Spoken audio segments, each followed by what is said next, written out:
The brightest sustained light in the universe is born beside something that gives no light back. Not a star, not a galaxy, but a black hole, silent at its centre, while torn gas and falling matter blaze around it with enough power to outshine billions of suns. It sounds like a contradiction, yet it is one of the most beautiful truths in modern astronomy. The deepest darkness can become the engine of the greatest glow. Welcome to Calm Space Science. If this kind of quiet cosmic mystery speaks to you, leave a like, subscribe for more slow science journeys, and share this video with someone who enjoys looking up and wondering what is really out there. Thank you for spending your time here, wherever this finds you. What time is it right now, and where are you watching or listening from? Leave it in the comments. Now, slowly, let's enter the light around the darkest object in the universe. The brightest sustained light in the known universe does not begin with a star. It begins around an object that, by itself, gives back no ordinary light at all. A black hole is not a lamp, not a flame, not a glowing surface. It is a region where gravity has tightened so severely that every path leading outward bends back inward once it crosses the event horizon. Light can approach it, light can skim around it, light can be stretched, twisted, delayed, and redirected by it. But from within that boundary, light does not return in the familiar way. The darkest object in the cosmic imagination is not merely painted black, it is dark because escape itself has failed. And yet, around some black holes, the universe builds its most brilliant, long-lasting beacons. This is the central paradox. The object that imprisons light can create the conditions for more light than whole galaxies can produce. The black hole does not shine from its hidden interior, it shines by violence at its edge, by gravity working on matter before matter disappears.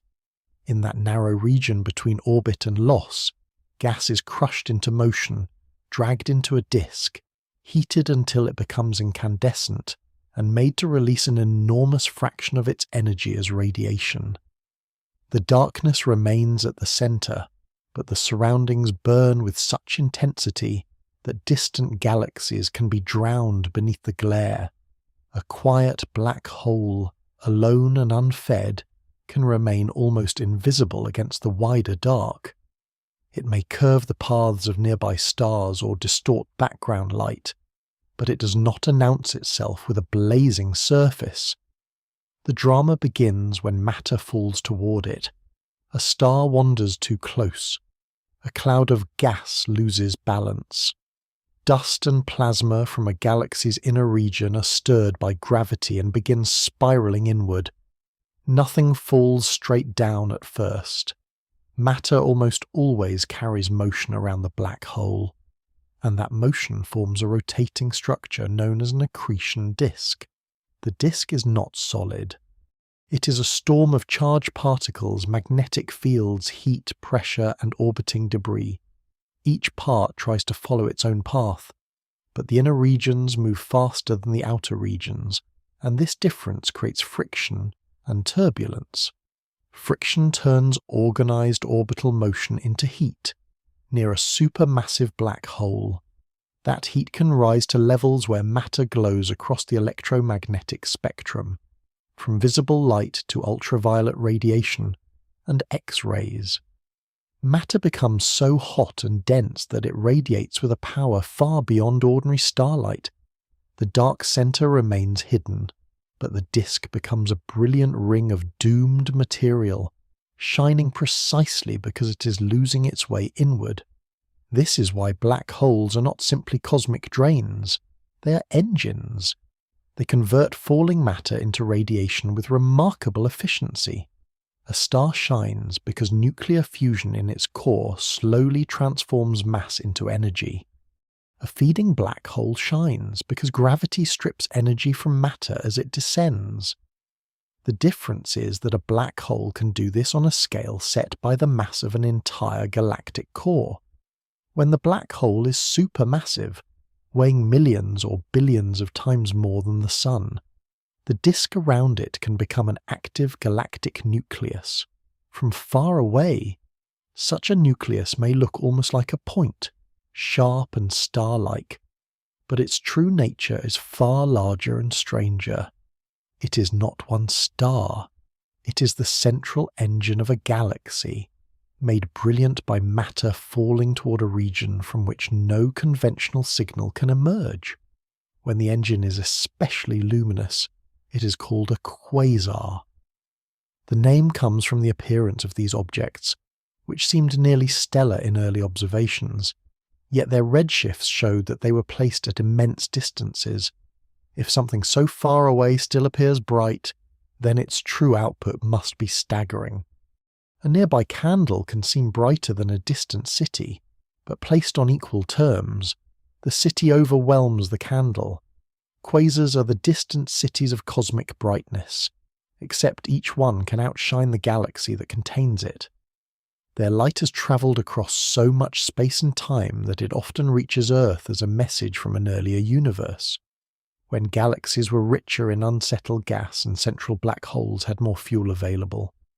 A quasar may appear as a faint point in a telescope image, almost lost among stars in the foreground. Yet the faintness is only an effect of the long journey. Its real luminosity can exceed that of hundreds of billions of ordinary stars. A black hole, if stripped of context, is the place where light is trapped.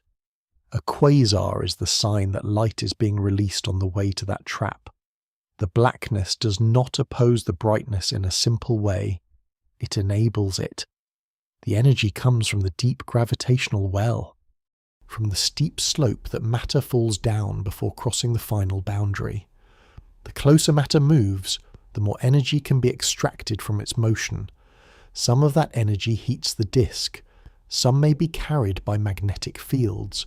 Some may be directed into narrow jets that rise from the regions above and below the disk, travelling outward at speeds close to that of light.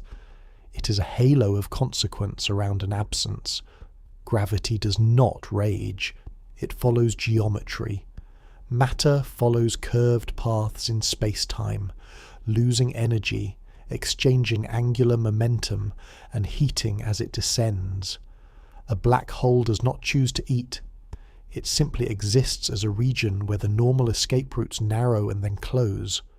Around it, the universe arranges itself according to motion, pressure, magnetism, and relativity.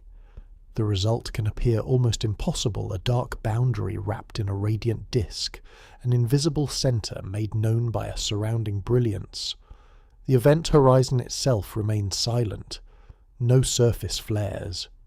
No hidden furnace shines outward from inside. The light comes from just outside, where the last visible chapters of matter are written in heat. This separation matters. The black hole is still dark. The quasar is still bright. The same system contains both conditions, but not in the same place. At the centre is the boundary of no return. Around it is the disk where return is still possible for light, even as matter moves toward its end. The eye of the system is black, while the rim becomes blinding. In this sense, the brightest thing around the darkest object is not a single object at all, but a relationship between matter and gravity. Without fuel, the black hole may be nearly quiet. Without the black hole, the gas may remain merely a cloud. Together, under the right conditions, they form a beacon visible across billions of light years. This relationship also explains why such brilliance is not common in the nearby universe. A supermassive black hole can sit at the centre of a calm galaxy without producing a quasar.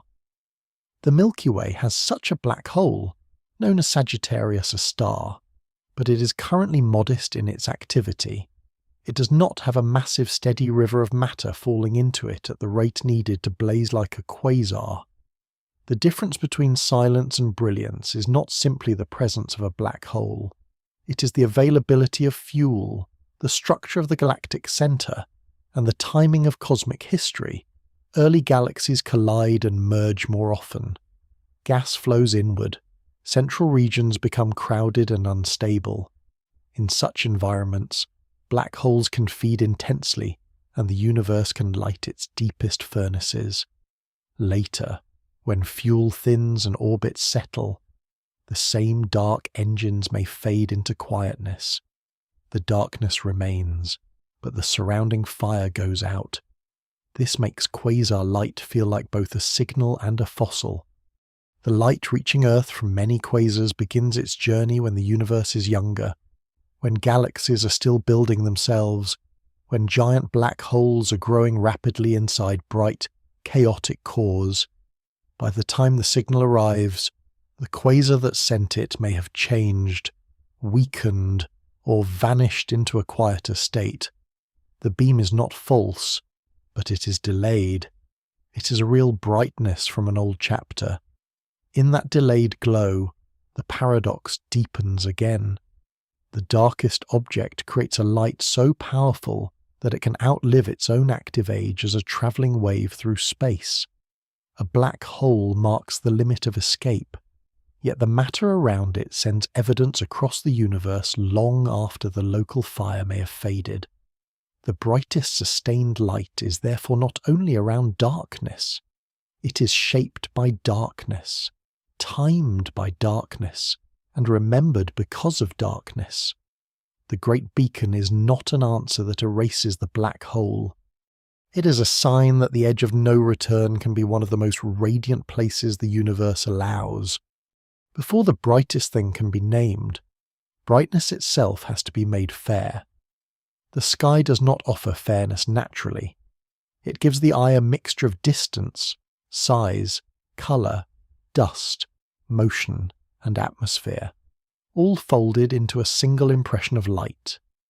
A small lamp held close can seem stronger than a bonfire on a far hill. A planet can look brighter than a star, even though the planet makes almost no light of its own. Apparent brightness is the brightness that arrives at a particular place. It is local, shaped by the path the light has travelled and the distance it has crossed. In astronomy, apparent magnitude is one traditional way of describing the received brightness. On this old scale, smaller values mean brighter objects, but apparent magnitude cannot reveal the true power of a source. It says how much light reaches Earth, not how much light the object actually produces. A dim red dwarf nearby may appear more important than a giant star hidden far across the galaxy. A distant quasar may look like a faint point, while in truth it overwhelms the light of its host galaxy. To compare cosmic objects honestly, astronomy has to remove the trick of distance. Absolute magnitude asks how bright an object would appear if it were placed at a standard distance from the observer. It creates a common scale, a way of imagining every source of light standing at the same measured remove, so that the sun, a giant star, a supernova, a galaxy, and a quasar can be judged by output rather than by place in the sky. On such a scale, the familiar sun becomes only one entry among many.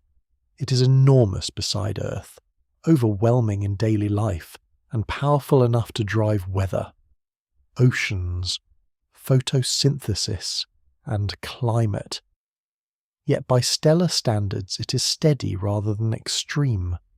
Its brightness, when compared by absolute magnitude, is modest next to the great luminous stars and almost delicate beside the engines at the centres of active galaxies. The lesson is not that the sun is weak. The lesson is that the universe contains scales of power for which ordinary intuition was never prepared. Light fades with distance in a simple but unforgiving way. As it travels outward from a source, it spreads across a wider and wider sphere.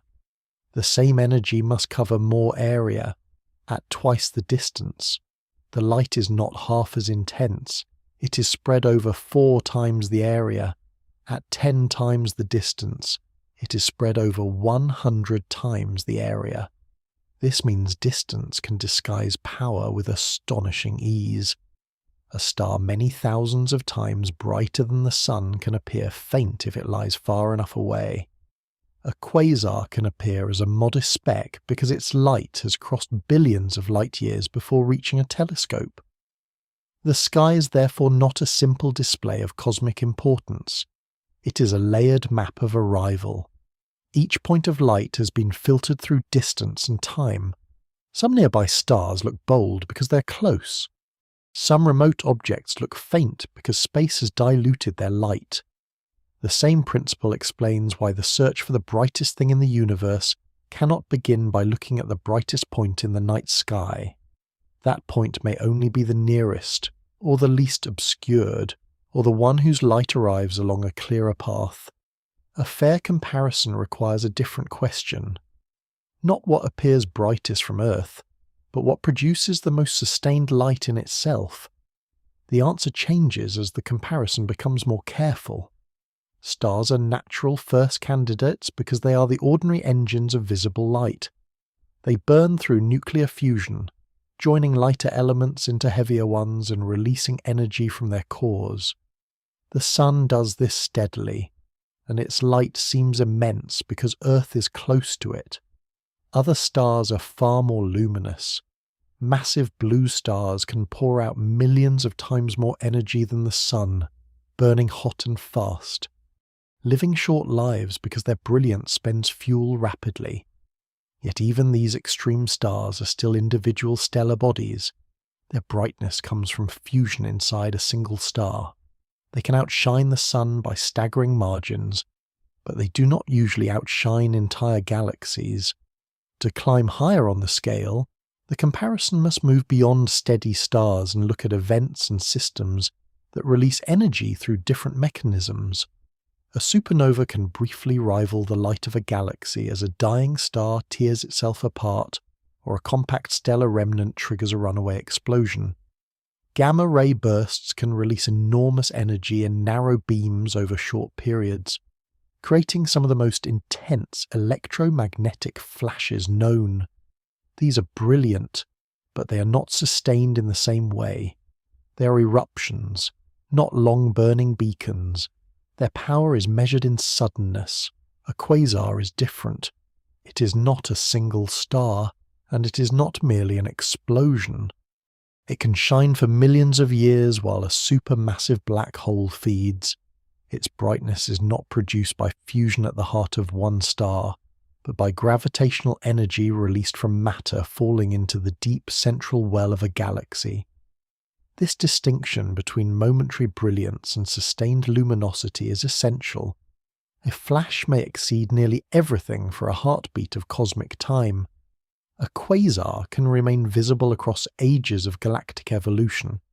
Its light is strong enough that, after travelling across the expanding universe, it can still be detected as a beacon from the young cosmos. The word brightness also hides several meanings. There is visible brightness, the light that human eyes can detect.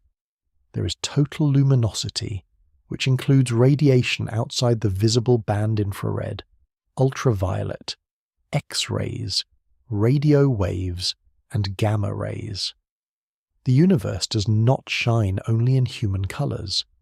Many of its brightest engines reveal their full power only when instruments gather wavelengths no eye can see. Dust may absorb visible light and re-emit it in infrared. Hot gas near black holes may blaze in X-rays. Jets may roar in radio waves. A source that looks unimpressive in visible light may be fierce when its whole spectrum is counted. Therefore, the search for true brightness is also a search across the electromagnetic spectrum. It asks how much energy the source is releasing in all forms of radiation. Quasars excel under this broader view. They can emit across the spectrum because they're accretion disks, magnetic structures, and jets contain matter at many temperatures and energies. The central black hole remains dark, but the system around it announces itself in nearly every language light can speak. Even the measuring system carries a quiet warning. A difference of a few steps in magnitude may represent a vast difference in brightness, because magnitude is logarithmic. The scale compresses extremes into manageable numbers. A modest-looking change on the scale can mean a large physical change in light output. The Sun, the brightest stars, supernova, galaxies, and quasars do not occupy a neat ladder with evenly spaced rungs. They leap across ranges of energy so large that measurement becomes an act of translation. A quasar with an extraordinary absolute magnitude is not merely a bright dot. It is a galactic core converting in falling matter into radiation at a scale that makes ordinary starlight seem local and small. From Earth, distance softens the quasar into a point. On an absolute scale, the point becomes a furnace. The apparent faintness is the mask. The true luminosity is the face beneath it. This is why cosmic brightness is not found by trusting the eye alone.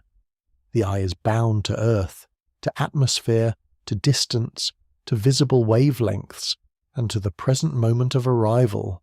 The universe, meanwhile, sends light from many epochs and many kinds of engines. Some brightness is nearby and familiar, some is ancient and diluted, some is hidden behind dust, some arrives outside vision, some lasts for seconds, some lasts for millions of years. To ask for the brightest sustained thing is to pass through these filters and ask what remains powerful when distance is made fair, when the full spectrum is considered, and when flashes are set apart from enduring engines. The answer draws attention back to the dark centers of galaxies, where black holes do not shine from within, yet make their surroundings radiant enough to overpower the stars around them. Brightness, measured carefully, becomes less like a simple glow and more like evidence. It points to hidden mass, falling matter, ancient fuel, and the deep geometry of gravity. It shows that the most luminous, steady sources in the universe are not always the objects that appear largest or closest in the sky. They are sometimes the faint points whose light has travelled the farthest, carrying news from a time when the cosmos fed its black holes more generously, and darkness built the conditions for overwhelming light. Stars invite comparison because they are the visible grammar of the night. They are the first bright things the eye notices, the ordinary points of fire scattered across darkness, and for most of human history, they define the scale of the heavens. The sun, close enough to warm the ground and fill the sky, seems like the obvious standard for brilliance. It governs daylight, climate, seasons, winds, rain, and the fragile chemistry of living cells. Its light crosses the distance to Earth in minutes, strikes air molecules, scatters into blue, heats oceans, and keeps the planet from becoming a frozen stone. Yet the sun is a middle kind of star, stable and long-lived, powerful enough to dominate a planet but not extreme by the standards of the galaxy. When astronomers set stars beside one another by their real output, the sun becomes a quiet reference point rather than a champion. Its steadiness is its strength. It does not spend itself quickly. The brightest stars do not live this way. They are massive, hot, blue-white, and restless, pouring energy into space at a rate that makes their lives brief by stellar standards. Their brightness is not gentle endurance. A massive star can release millions of times more energy than the sun, but in doing so it burns through its internal fuel with ferocious wastefulness. The more massive the star, the stronger gravity presses into its core, and the faster nuclear fusion must work to support it. Fusion is the process by which atomic nuclei join together and release energy, and in a star it acts like a deep central pressure resisting collapse. In the sun, this unfolds steadily, mainly turning hydrogen into helium over billions of years. In the larger stars, the furnace runs hotter, faster, and less patiently. The star pays for brilliance with time. A small red dwarf may glow for trillions of years. A star many times more massive than the sun may live only a few million years before its core changes, fails. and begins the sequence that leads toward explosion or collapse. This is one of the first lessons in cosmic brightness. The brightest stars are often brief lives seen in their burning youth. Among the most luminous known stars, R136A1 stands as a severe example. It lies in the Tarantula Nebula, a turbulent star-forming region within the Large Magellanic Cloud, a companion galaxy of the Milky Way. The star is not famous because it is large in the simple sense of volume, like a swollen red supergiant. Its importance comes from mass and luminosity. It is an extremely massive star, with a surface so hot that much of its radiation pours out in ultraviolet light, beyond human vision, if the eye could gather all of its energy honestly. Not only the small visible portion, its power would be almost hard to treat as starlight at all. It is a star pushed toward the upper limits of what stellar physics seems to permit. Radiation streaming outward from such a star is so intense that it can drive material away from the surface in violent stellar winds. The star is not only shining, it is losing itself. Its own light helps tear at its outer layers, and the surrounding nebula becomes part of the evidence of how excessive massive stars can be. Yet even this kind of star, extreme and rare, remains only a star. Its light comes from a single body, from fusion, and the furious balance between pressure and gravity. It can overwhelm the sun by millions of times. It can sculpt nearby gas, ionize clouds, and dominate a stellar nursery. But when the comparison rises from stars to galaxies, its rank changes. A galaxy contains billions of stars, along with gas, dust, dark matter, and a central history of mergers and motion. A single massive star may outshine many ordinary stars, but it does not outshine a great galaxy for long as a steady source. The brightest star is suddenly one voice beside a crowd. The next step beyond stars is not merely a bigger star. There is no simple path where stars just grow brighter without limit. Physics resists. A star too massive becomes unstable. Radiation pressure pushes outward with such strength that it can shed matter. Internal structure becomes difficult to maintain. The most massive stars may lose mass rapidly as winds. Their lives end not in quiet fading, but in collapse, explosion, or the creation of compact remnants. Stellar brightness has a ceiling, not because imagination runs out, but because matter under its own gravity obeys limits. Past a certain point, more mass does not simply mean a stable, brighter star. It means instability, heavy loss, and a short path toward death. This boundary makes the leap to quasars more profound. A quasar is not a star exceeding the stellar limit. It is an entirely different kind of engine. It does not depend on fusion in a core, like it depends on gravity around a supermassive black hole, where vast amounts of matter fall through a disk and release energy before crossing the point of no return.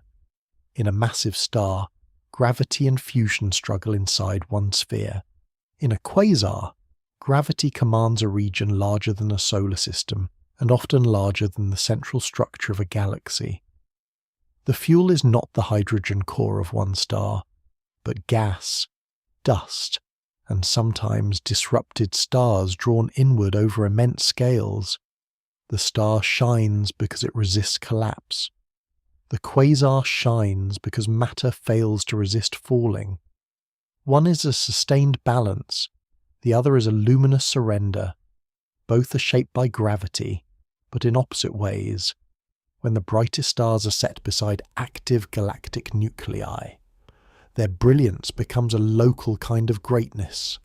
A star like R136A1 may be millions of times more luminous than the Sun, but a quasar can be trillions of times more luminous than the Sun, and in some cases bright enough to exceed the combined light of a large galaxy. Millions, billions, and trillions form a staircase too steep for everyday sense. A massive star can dominate its neighborhood. A quasar can dominate the visible output of its galaxy. A bright star is a furnace. A quasar is a galactic center in a state of radiant upheaval. It places them in the story properly. Stars create the heavy elements that later feed planets, dust, and living worlds. Stars provide the material that black holes eventually consume. Generations of stars enrich galaxies with carbon, oxygen, silicon, iron, and the rest of the chemistry that makes solid worlds possible. The light of a quasar depends on matter that was once part of the wider stellar and galactic cycle. In this way, the brightest thing around the darkest object is not separate from stars. It is built from a universe stars helped prepare. Gas flows inward because galaxies evolve. Black holes grow because matter gathers and falls. The bright disk around a supermassive black hole is fed by the same cosmic inventory from which stars are born. The difference is the way energy is extracted. Fusion changes the interiors of atoms. Accretion changes the motion of falling matter in a deep gravitational field. Both release light, but accretion near a black hole can release a striking fraction of the matter's energy before the matter disappears from view. The comparison also reveals why the visible sky can be misleading. The brightest stars known are not the brightest points seen by most eyes at night. Distance hides them, dust may veil them, their ultraviolet power may lie outside human sight. The most luminous quasars are even more deceptive, often appearing faint because their light has crossed such enormous distances. The universe does not arrange its brightest objects for easy viewing. It places them according to history, gravity, gas supply, and the expansion of space. A quiet star nearby may seem prominent, while an ancient galactic furnace sits behind a faint point. Brightness has to be decoded. When decoded, the ladder climbs beyond the sun, beyond the great blue stars, beyond the most violent stellar nurseries, and toward the centers of galaxies where black holes feed. The story of brightness therefore begins with stars but does not end with them. Stars teach the first language of light, but black holes, when surrounded by falling matter, bend that language into something larger and stranger. The brightest stars show how powerful fusion can become before stellar structure gives way. Quasars show what happens when the source of radiance is not a star at all, but the last luminous motion of matter near darkness. The star glows from within. The black hole remains unseen. Around it, the disk shines because the universe has found another path from mass to light, one that outshines even the greatest stars and turns the edge of absence into a beacon. There are moments when the universe does not shine steadily, but erupts. A star can spend millions or billions of years balancing gravity against fusion, appearing almost peaceful from a distance, and then reach a condition where that balance fails. In the final collapse of a massive stellar core, or in the destruction of a compact star under extreme circumstances, matter can release energy so quickly that ordinary comparisons begin to strain. The brightness rises, peaks, and fades. For a short time, a single dying star may rival the light of an entire galaxy. This kind of event makes brightness feel sudden rather than sustained. It is not the long blaze of a galactic engine, but a flare of transition, a boundary crossed in the life of matter. Supernovae belong to this realm. They are among the most important explosions in cosmic history, not only because they become bright, but because they scatter heavy elements into space, the calcium in bones, the iron in blood, the silicon in rock, and many other elements are connected to older generations of stars and their deaths. A supernova is therefore both an ending and a delivery. It tears open a star and throws enriched material into the galaxy, where some of it may later become clouds, planets, and new stars. Its light can be immense, but its brightest phase is temporary. The event announces itself, fades through expanding debris, and becomes a remnant, a glowing shell, a neutron star, or sometimes a black hole. The universe remembers the blast in structure and chemistry, but the peak light passes quickly. Against the search for the brightest sustained thing, this matters. A supernova can be brighter than most stars ever become, but it is not a steady lighthouse. It is a shout, not a continuing voice. Beyond ordinary supernova lie even more concentrated releases. Gamma-ray bursts are among the most intense electromagnetic events known. They're not seen mainly as visible light, but as gamma rays, the highest energy form of light. Some appear to arise when the core of a very massive star collapses and forms a black hole, while narrow jets punch outward through the dying star and into space. Others are linked to the merger of neutron stars, the dense remnants left after certain supernovae.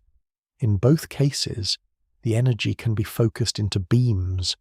This makes the observed brightness depend strongly on direction.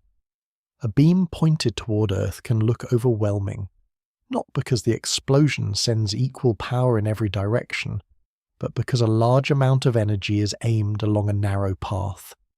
Direction turns an event into a cosmic flashbulb. For seconds or minutes, a gamma-ray burst can dominate the high-energy sky. It may release more energy in that brief interval than the sun will radiate over its entire main sequence life. Yet the word brief carries almost all the meaning. The burst does not persist like a quasar. It flares, fades, and leaves an afterglow that cools across other wavelengths. Telescopes may follow that fading signal from gamma rays into X-rays, visible light, infrared, and radio, watching the debris interact with surrounding material. The first flash is severe and concentrated. The aftermath is slower, dimmer, and more revealing. It tells astronomers about the environment around the source, the speed of the outflow, and the kind of collapse or merger that may have occurred. The brightest instant is only the opening line of a longer but weaker echo. These flashes complicate any simple answer to the question of brightness.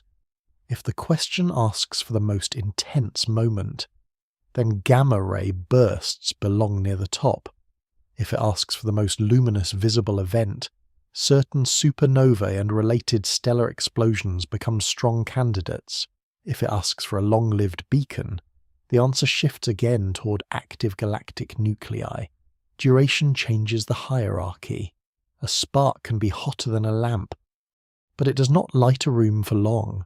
A lightning bolt can briefly outshine the landscape, then vanish into darkness. In the same way, the universe contains events whose peak power is almost unbelievable, yet their total role in the sky is marked by suddenness. Quasars are not sudden in that sense. They change, fluctuate, and sometimes flare. But the central engine can remain active across spans far longer than a human species has existed. Their brightness is sustained by a supply of matter, not by a single explosive transition. The accretion disk keeps feeding as long as gas continues to lose energy and spiral inward. A gamma-ray burst spends its brilliance in one narrow episode. A quasar draws out its brilliance through a long period of galactic feeding. The physics is different, and so is the feeling of time. In one case, matter collapses catastrophically and sends a signal that may last less than a night. In the other, a galactic center remains awake, pouring radiation into space across ages. Both can involve black holes, both can produce jets, both can reveal extreme gravity and magnetic fields. But one is the birth cry or collision flare of a compact object, while the other is the ongoing work of a dark central engine consuming fuel. The distinction is not merely poetic, it shapes how the universe can be observed. A gamma-ray burst must be caught quickly. Satellites detect the first burst and send alerts, allowing other observatories to turn toward the fading afterglow. The source can disappear from easy view as the signal weakens. A quasar can be surveyed, measured, revisited, and mapped over time. Its light is ancient but persistent enough to be studied as part of the large-scale structure of the cosmos. Quasars become background lanterns used to probe gas between galaxies. Their spectra carry dark absorption lines where intervening hydrogen and other material have removed certain wavelengths. In this way, a bright active nucleus becomes a tool for seeing what lies between it and Earth. A burst is a transient event. A quasar is a reference point, a beacon that can illuminate the emptiness along its path. Yet the brief events are not less important because they fade. Their very shortness reveals physics that steady systems cannot show. A neutron star merger can create heavy elements through rapid nuclear processes and send ripples through space-time as gravitational waves. A collapsing massive star can show how jets form under extreme pressure and how black holes may be born. A supernova can mark the moment when a star enriches its surroundings and changes the future of its galaxy. The universe needs both kinds of brightness, the flash that changes matter and the beacon that shows where gravity is feeding. The search for the brightest thing around the darkest object therefore has to pass through the realm of flashes without confusing them for the main answer. Gamma-ray bursts may be more intense in a moment. Supernovae may become visually magnificent in their peak phases, but the phrase sustained brightness keeps returning the focus to quasars and active black holes. There, the luminosity is not a single rupture, it is a system maintained by inflow, turbulence, heat, radiation, and magnetic structure. The black hole remains dark through all of it, but the surrounding matter can keep converting gravitational descent into light for immense spans. Brief cosmic flashes also reveal a deeper unity. The universe often makes its brightest signals when matter is near a point of no return. A massive star nears the end of its support. A neutron star merger pushes dense matter into collapse. A black hole forms or grows. Energy emerges during the last resistance before structure changes forever. Light becomes the announcement of transformation. The flare says that something stable has ceased to be stable. The quasar says that a galaxy's center has found fuel and is losing it into gravity.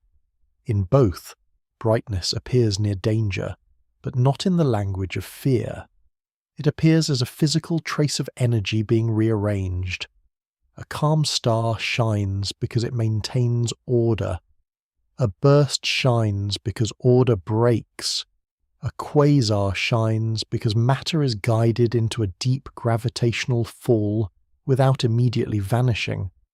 This is why the brightest phenomena often seem to gather near darkness. Not because darkness glows, but because the boundaries of darkness are places where energy can be released with extraordinary efficiency. A flash may expose the instant of collapse. A quasar may expose the long approach to capture. One is the bright scar of a moment. The other is the enduring fire around a void. Together they show that the universe has more than one meaning for brightness, and that the brightest answer depends on time as much as on light. A feeding black hole is not fed by a straight fall. Matter almost never drops inward like a stone into a well.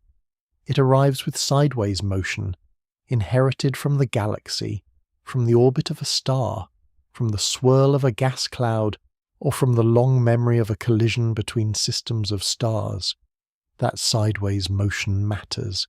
It prevents the material from plunging directly through the event horizon, and instead spreads it into orbit. The result is an accretion disk, a flattened, rotating flow of gas and plasma wrapped around the black hole like a luminous storm. The disk is not a quiet ring. It is a place where gravity, heat, magnetism, pressure, and speed all compete. The inner parts orbit faster than the outer parts, and this difference creates shear, a sliding motion between neighbouring layers. The disk becomes turbulent, particles collide, magnetic fields twist through charged gas. Energy moves outward while matter inches inward. The black hole waits at the centre, dark and silent. But the disk around it becomes the furnace in which falling matter gives up its energy before it disappears. This is the important detail hidden inside the word feeding. The black hole is not simply consuming matter. Around it, the universe is converting motion into radiation with extraordinary efficiency. Far from the event horizon, a gas cloud may be cold, diffuse, and dim. As it drifts inward, the gravitational field grows stronger, and the orbital speeds rise. Near a supermassive black hole, the material can move at a large fraction of the speed of light. It cannot remain cool under such conditions. Every orbit becomes part of a larger struggle to shed energy and angular momentum. Angular momentum is the tendency of rotating matter to keep rotating, and it is the reason the disk exists in the first place. For matter to fall closer, some of that rotational support must be transferred away. Turbulence and magnetic stresses help carry angular momentum outward, allowing inner gas to spiral deeper. The process is slow compared with a direct plunge, but violent compared with almost any ordinary environment. The disk heats as it feeds. In many active galactic nuclei, the inner disk reaches temperatures that make it shine strongly in ultraviolet light and X-rays, while cooler outer regions glow in visible and infrared wavelengths. The system radiates across many wavelengths, because no single temperature describes it. The power of an accretion disk can seem strange because the energy source is neither combustion nor ordinary nuclear fusion. A star shines from deep inside itself as atomic nuclei merge. A disk shines because matter is falling into a gravitational well and losing orbital energy along the way. The energy was present in the motion and position of the gas. Gravity makes that energy available. Friction and turbulence make it visible. The black hole does not need a surface to burn.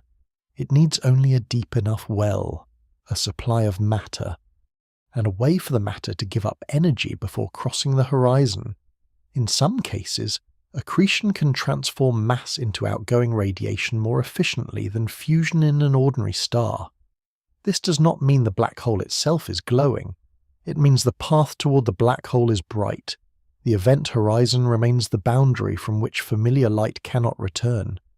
The accretion disk remains outside that boundary, in the last region where light can still escape to the wider universe. The brightest part of the system is not inside the darkness, but near it. Matter shines because it has not yet been lost. This distinction gives the disk a haunting role. It is the last visible structure made by fuel on the edge of disappearance.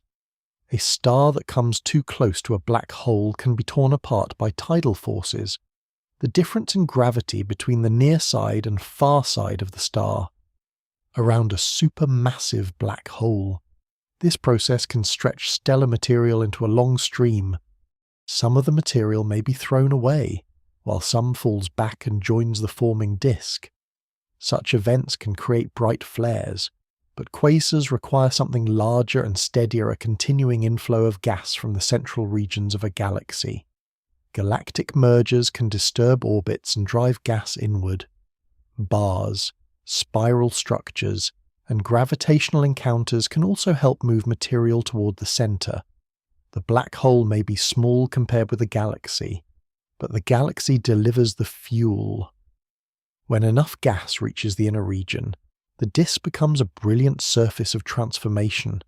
Its brightness is not caused by one piece of matter falling in, but by a long supply line from galactic structure to central gravity. Close to the black hole, the disk is no longer well described by the calm image of matter circling a drain. The environment becomes relativistic. meaning that the effects described by Einstein's theory of gravity become essential. Space and time are curved strongly. Light from the far side of the disk can be bent around the black hole, changing the apparent shape of the glow. Gas moving toward an observer can appear brighter because of its motion, while gas moving away can appear dimmer. Radiation climbing out of the gravitational field can lose energy and shift toward longer wavelengths. In a spinning black hole, space-time itself can be dragged around the center, influencing the inner edge of stable orbits. These effects do not turn the black hole into a lamp, but they shape how the lamp around it appears.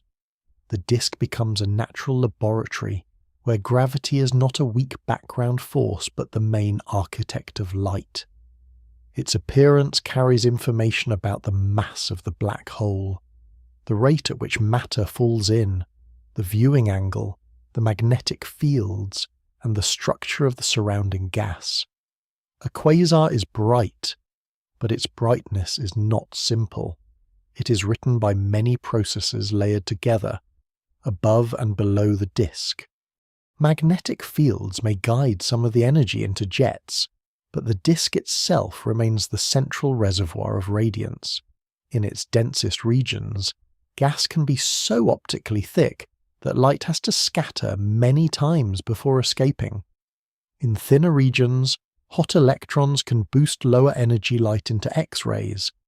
Surrounding clouds can absorb radiation from the disk and re-emit it in different wavelengths, making the whole active nucleus glow through echoes and reprocessing. Dust farther out may warm and shine in infrared light. Broad clouds of fast-moving gas may reveal the black hole's gravity through widened spectral lines, while narrower clouds farther away respond more slowly. The active galactic nucleus is therefore not only a disk, but a nested structure built around the disk. Still, the feeding disk is the heart of the visible paradox. Without it, the supermassive black hole may remain nearly dark. With it, the same black hole becomes the center of a beacon powerful enough to cross cosmic time. The accretion disk also explains why brightness can change. If the supply of matter varies, the light varies. If clumps of gas move inward, the disk may flare. If the feeding weakens, the active nucleus fades. The engine is powerful, but not perfectly steady. It breathes according to fuel. It flickers on timescales connected to the size of the emitting region, with smaller inner zones changing faster and larger outer zones responding more slowly. A star's steady glow comes from a vast internal furnace buffered by mass and pressure. A quasar's glow comes from a dynamic flow, from matter continually rearranging itself on the brink of capture. Even so, over cosmic spans, this flow can persist long enough to make quasars seem almost fixed in deep sky surveys. Their light carries both steadiness and unrest, like a flame that holds its place while every part of it changes. The deepest mystery is not that falling matter shines. That follows from known physics. The mystery is how such ordered brilliance emerges from a system built around loss. The disk is made of material giving away its freedom one orbit at a time. It becomes hotter as it becomes more bound. It becomes brighter as it moves closer to a place where brightness itself cannot leave. The black hole is not defeated by the light around it. The light is a consequence of the black hole's presence. Gravity arranges the conditions, the disk performs the conversion, and radiation escapes from the edge of doom. This is why the brightest sustained objects are not separate from darkness, but wrapped around it. At the center is the unlit boundary. Around it is the feeding disk, a vast and intricate machine made of falling gas, where the last visible energy of matter becomes one of the strongest signals in the universe. Quasars belong to distance, but their distance is also time. Their light often reaches Earth after crossing billions of years of expanding space, and so a quasar image is rarely a portrait of the universe as it is now. It is a portrait of an earlier age, when galaxies are younger gas is more unsettled, and the giant black holes at their centres have not yet settled into long quiet. This is why quasars appear so often as ancient beacons. They are not merely far away. They are far enough that their light has spent a large part of cosmic history travelling outward. The telescope receives the radiation in the present, but the event that produced it belongs to a younger cosmos. A quasar is therefore both an object and a message.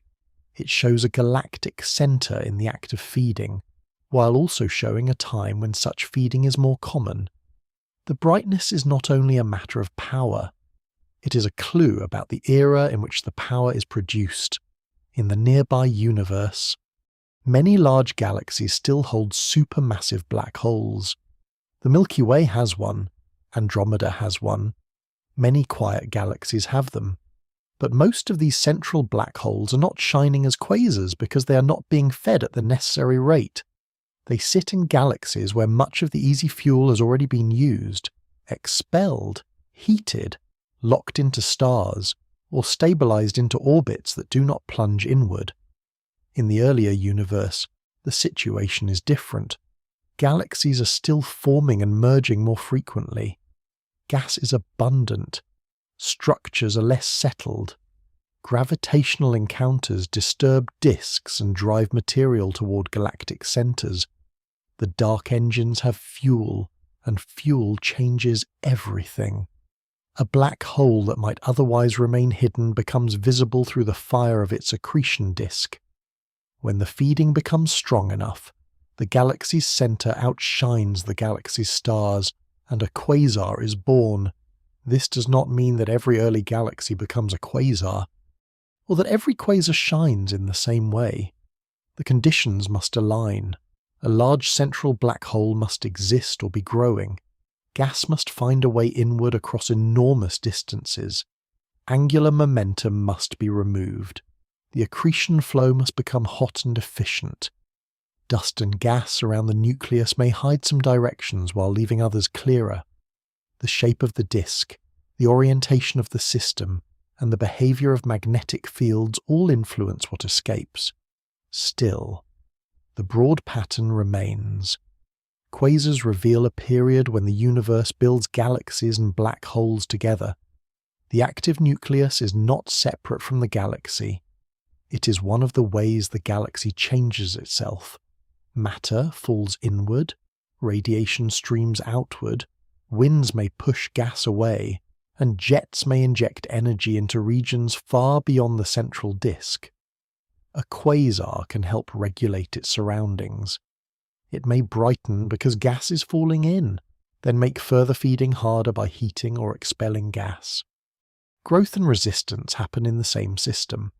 Dawn is a useful image, but not because quasars are gentle. It is useful because they illuminate an early landscape. Their light turns the young universe into something readable. Astronomers use quasars as backlighting because their radiation passes through gas clouds between the source and Earth. Certain wavelengths are absorbed along the way, leaving patterns in the quasar spectrum. Those patterns reveal hydrogen, heavier elements, and the changing state of matter across cosmic time. A quasar is bright enough to shine through the intervening universe, and that brightness makes it a probe of darkness. Even when the active nucleus is the subject of study, the path its light takes also becomes important. The beam carries evidence of the spaces between galaxies, the growth of structure, and the gradual enrichment of matter by earlier stars. In this way, a quasar does not only tell its own story, it allows the surrounding universe to leave fingerprints on the light. Some of the most distant quasars known are especially valuable because they appear when the universe is still young enough for their existence to feel demanding. A supermassive black hole requires growth. It must gather mass through accretion, merges with other black holes, or both. Finding very massive black holes at early times raises careful questions about how quickly the first black holes form and how efficiently they feed. The observation does not require fantasy. It requires models of early star formation, dense gas, direct collapse possibilities, black hole mergers, and sustained accretion. The known facts are firm enough to show the challenge. While the details remain active areas of research, a distant quasar is not simply a bright object. It is a test of cosmic timing. It asks how the universe assembles heavy central objects so soon after its first generations of structure begin. The answer is likely not one path, but several pathways working under rare conditions. Some black holes may begin as remnants of the first massive stars. Others may form from the collapse of large gas clouds under special circumstances. Their later growth depends on how much material can reach them and how radiation from feeding affects the fuel supply. Quasar dawn is therefore not a single sunrise. It is many ignitions across the young cosmos, each one tied to a galaxy's inner history. As the universe matures, the population of quasars changes.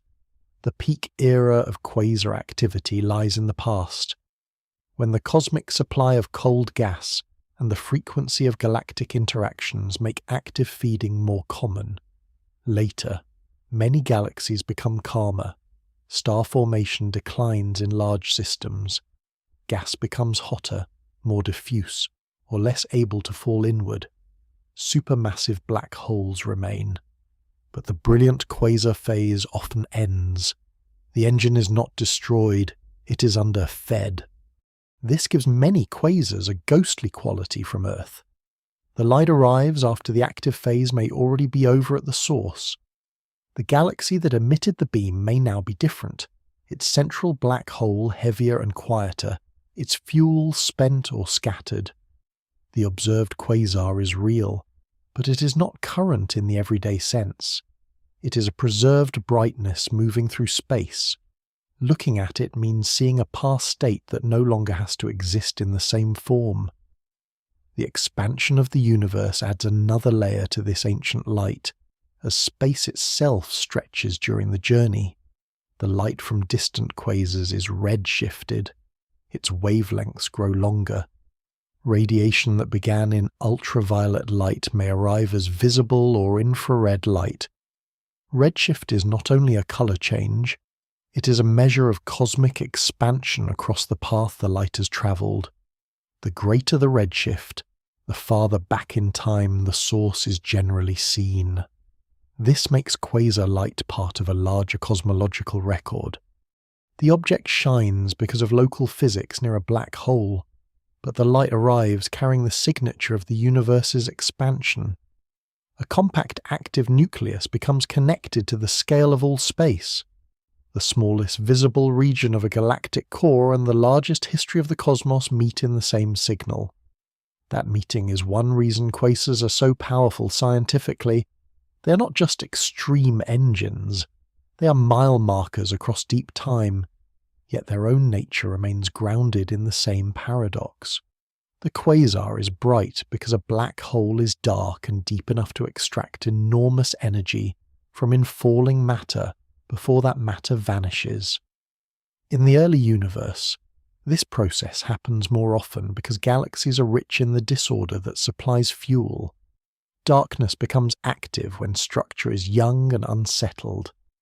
Light emerges from centers where gravity gathers too much material into too small a region. The quasar phase may be temporary, but while it lasts, it can dominate its host galaxy's appearance from across the observable universe. Stars continue to burn throughout the galaxy, but the nucleus can overwhelm them, turning a whole galaxy into the faint setting around a central point. A quasar is therefore a kind of cosmic dawn seen backward, not the first light of all creation, but one of the bright signs that the young universe is building its larger structures. It marks growth, hunger, turbulence, and feedback. It shows black holes becoming massive and galaxies reorganizing around them. Its light crosses emptiness long after the local engine may have quieted, and by arriving late, it makes the past present. The darker centers of galaxies become the lamps by which the early universe is studied. Around them, falling gas writes a luminous record of an age when the cosmos is still assembling itself, and the old light continues to travel, calm and relentless, through the expanding dark. The disk around a feeding black hole explains much of a quasar's light, but it does not explain all of its reach. In many active galactic nuclei, some of the power is not spread evenly into space. It is gathered, guided, and launched into two narrow streams that push away from the region above and below the accretion disk. These streams are jets, and they can extend far beyond the bright central engine, crossing distances so large that the galaxy that made them begins to seem small. A jet is not a beam of ordinary light alone. It is a flow of charged particles, magnetic fields, and radiation, moving outward at speeds close to the speed of light. The black hole itself still does not emit from inside the event horizon. The jet is produced outside that boundary, in the difficult region where the spinning disk, magnetic fields, and possibly the rotation of the black hole itself meet. The exact details remain a rich area of study, but the broad picture is clear enough to be powerful. Matter falls inward. Magnetic fields become twisted and ordered by rotation. Some energy that might otherwise remain near the disk is redirected outward along the poles. The darkest center becomes the anchor for a structure that escapes in opposite directions, as if the system has found a way to turn falling motion into outward flight. Plasma, which is gas so hot or energized that electrons have been separated from atoms, responds strongly to magnetic fields. Around an active black hole, the plasma is charged, turbulent, and connected to fields that can store and move energy. The disk rotates, the inner regions whirl more rapidly, and the magnetic structure can become wound into shapes that help collimation. Collimation means that a broad release becomes narrow and directed, a fire spreads, a jet aims. This is one reason active galactic nuclei can look so different depending on where they are viewed from. The same basic engine may appear as a quasar, a radio galaxy, or a blazar, not only because its power differs, but because its geometry differs relative to the observer. Orientation turns one physical system into several observational faces. If the bright disk and central region are visible at an angle, the object may be recognized as a quasar. If the jet dominates the radio emission and stretches across space, the object may appear as a radio galaxy. If one of the jets points almost directly toward Earth, the system becomes especially intense and variable, and it may be classified as a blazar. The name carries a sense of glare, but the physics is more precise than the word suggests. A blazar is not necessarily a different kind of engine from a quasar. It is an active galactic nucleus whose relativistic jet is aimed close to the line of sight. Relativistic means the motion is so fast that the effects of special relativity become important. Light from the jet can be boosted in the forward direction, making the source appear brighter than it would from the side. Time also seems compressed. Changes that occur in the jet can appear more rapid, and flares can rise and fade with startling speed. The object has not become magical. Its motion and orientation have changed the way its radiation arrives. Direction becomes brightness. A narrow angle across billions of light years decides whether Earth receives the full glare of the jet or only a side view of the engine. The universe is not only filled with bright and dark things, it is filled with bright and dark alignments. A lighthouse is brightest when its beam crosses the eye. A blazar is a cosmic version of that principle, except the lighthouse is a feeding supermassive black hole, and the beam is made of matter, magnetic fields, and high-energy radiation travelling at nearly light speed. The beam can vary because the jet is not perfectly smooth. Shocks may move along it. Clumps of plasma may brighten. Magnetic fields may reconnect, rearranging themselves and releasing stored energy. Different parts of the jet may emit different wavelengths, from radio waves produced across huge lobes to gamma rays from compact high-energy regions close to the core. To human vision, much of this power is invisible. To radio telescopes, X-ray observatories, and gamma-ray instruments, the jet becomes a map of violent order. It is narrow, but not simple. It is directed, but not steady. It is born near darkness, yet it can write enormous lines of energy into intergalactic space. The scale of jets changes the meaning of a central black hole. The event horizon may be tiny compared with the galaxy. Even a supermassive black hole is physically small beside the vast star system around it. But a jet can carry the black hole's influence far outward. It can pierce the surrounding gas, inflate enormous lobes, and deposit energy into regions that may otherwise cool and form stars. This is part of feedback. The process by which activity near a black hole affects the galaxy around it. A black hole seems like the ultimate sink, a place where matter goes and does not return. Yet the active system around it can send energy back into the galaxy and beyond. The inward fall produces outward consequence. A jet can heat gas, stir it, and help prevent some of it from collapsing into new stars. In this way, the dark center may help shape the future brightness of its host galaxy, not by swallowing everything, but by changing the conditions under which new stars form. Orientation also reminds astronomy to be cautious. Two objects that look different in a telescope may be related by angle rather than by essence. A bright compact source with rapid variation may be a jet aimed nearly toward Earth. A wide radio structure with lobes on both sides may be the same kind of system viewed from another direction. Dust around the nucleus may hide the bright disk from some lines of sight while leaving the jet visible. The universe presents appearances, and science works backward toward structure. Active galactic nuclei are often described through models that connect observed categories by power, orientation, obscuring material, and jet strength. The categories are useful, but the physical system beneath them may be shared. The black hole, disk, dust, gas, and jets form a changing arrangement, and the observer's line of sight selects which parts dominate the signal. Light is not only emitted, it is aimed, blocked, scattered, boosted, and delayed. A jet aimed into darkness may pass unseen by any particular world. A jet aimed toward Earth becomes a blazer, flaring through instruments as though the distant nucleus has suddenly become more urgent. Nothing about the central black hole has to be close for the effect to be strong. The power lies in the combination of intrinsic luminosity and relativistic beaming. A source billions of light-years away can still appear dramatic because its radiation is focused along the path that happens to include Earth. This makes blazers important laboratories for extreme physics. They show how particles can be accelerated to enormous energies, how magnetic fields behave in relativistic flows, and how black hole systems can vary over short times despite their enormous mass. They are also reminders that the brightest observed signal may depend on a narrow accident of viewpoint.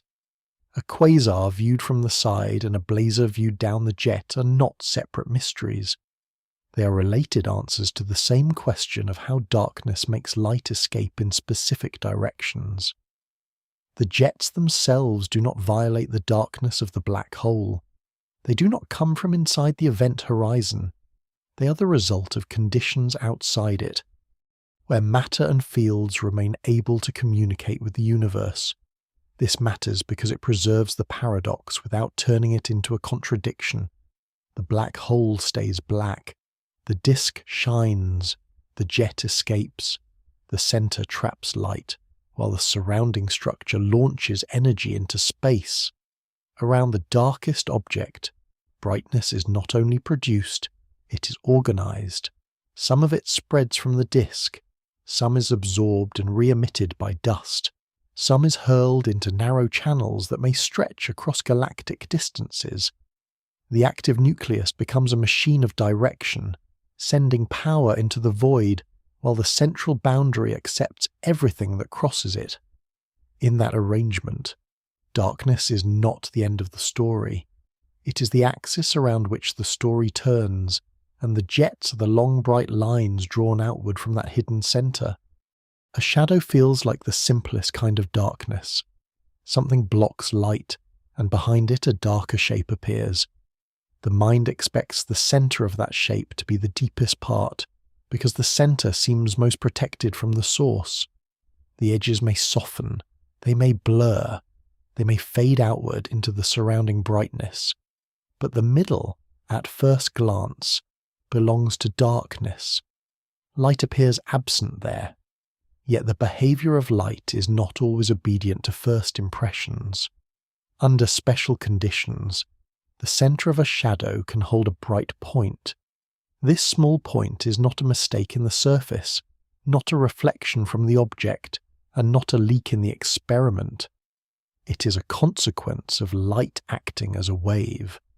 The effect is often called the Poisson spot or the Arago spot, and it shows that brightness can emerge where simple geometry says darkness should be strongest. It is a quiet lesson in the same theme that runs through black holes and quasars. The universe does not always separate light and dark into clean opposites.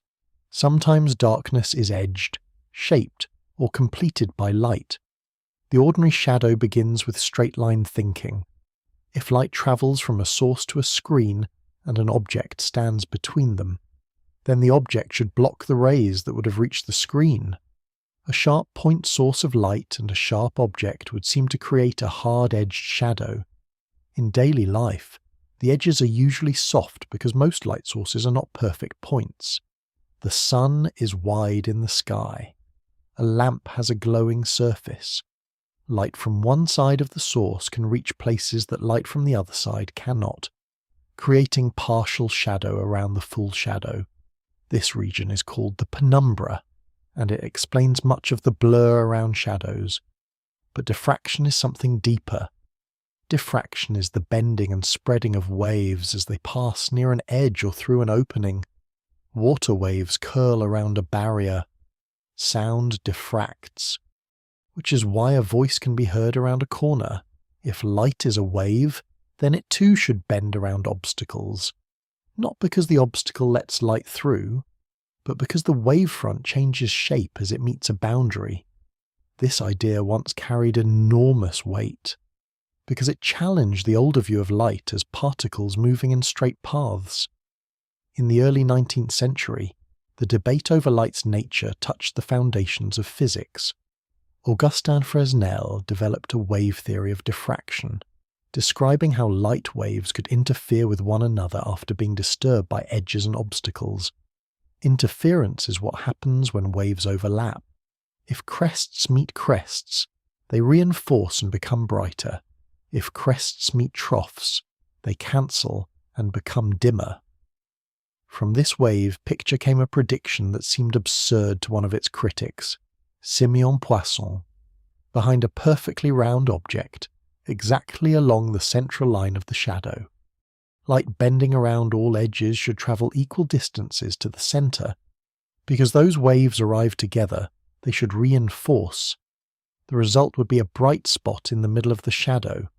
Poisson offered this as a reason to reject the theory, because it sounded impossible. A shadow with a bright centre seemed to mock common sense. But experiment did not protect common sense. François Arago tested the prediction, and the bright point appeared. The attempted objection became evidence. The centre of a circular shadow was not always the darkest place. Under the right conditions, it was where light from every edge met in step. The Poisson spot is small and delicate because the conditions are demanding. The object must be round and smooth enough that light bending around different parts of its edge can meet cleanly at the centre. The light must be coherent enough, meaning its waves maintain a stable relationship as they travel. Lasers make the effect easier to see because their light is orderly compared with the mixed and scattered light of most everyday sources. The screen must be placed properly. The surrounding darkness must be controlled. When these conditions align, A round obstacle casts a shadow that contains a tiny central brightness. The spot does not mean the object failed to block the light. It means light from the edge has followed wave rules into the region behind it. The shadow is not a simple absence. It is a pattern. Its darkness and brightness come from paths, distances, phases, and interference. This is why the effect is more than a curiosity. It reveals that even a dark shape can contain information about the light that made it. The shadow becomes a record of wave behavior. Its center, where darkness seemed most certain, becomes a point where the wave nature of a light announces itself. This small laboratory fact reaches outward in spirit to the larger scales, around a black hole. Light also refuses simple straight-line expectation.